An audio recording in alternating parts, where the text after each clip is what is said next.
One of the good things about standards is there's so many to choose from, which is really sad. But there are emerging standards that are increasingly useful. One of them is this thing called CIFOS, Capital Facilities Information Handover Specification, which is an attempt to try and line up the owner-operators and the EPCs to agree that this is the minimum set of information we're going to give you at the end of the project. There's a lot of issues with it, but it's the best thing we've got, and it's the thing that we really ought to try and hang our hat on. And if it's not good enough, improve upon. And sometimes that means taking stuff out, and sometimes it means putting stuff in. There's another piece. There's industry standard specifications being developed through task forces across clients, and that looks tremendously powerful, because then you cut through all the differences and you're dealing with one set of standards across the whole operating platform of all of the, all of our clients. Very powerful. Yeah, I think that's true.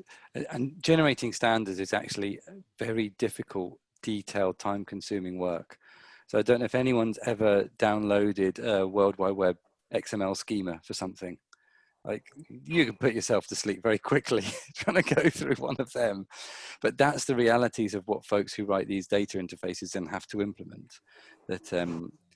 Yeah, I guess sitting down and just working through the nitty gritty and agreeing really low level stuff like formats for timestamps on things, date stamping, how are you going to handle time zones, all that stuff.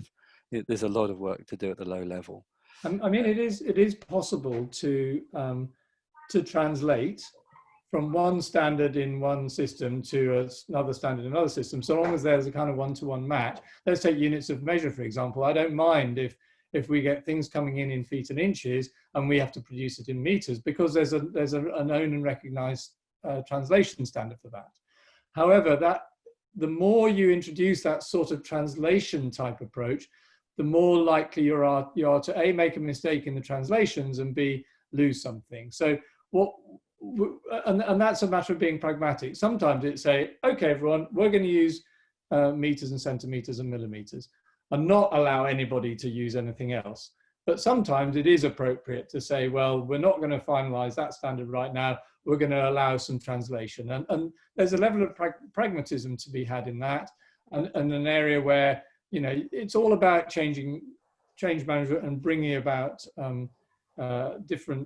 different changes at different paces. And I don't think we're the only industry to have tackled this. The automotive industry does it really well.